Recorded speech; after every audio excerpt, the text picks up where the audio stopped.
Qanyasu tumayau Nadin kesa tabbabate Ilka kesu tumaseki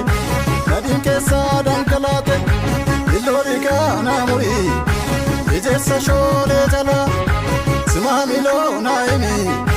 Simamilo jalala Kunturo kotu ya komoko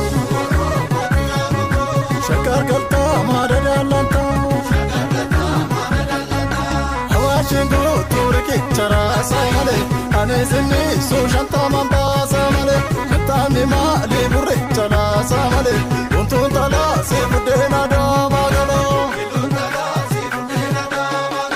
Lelon tala sifudena moko gala Lelon tala sifuden jaldu ko gala Lelon tala sifuden bale ko gala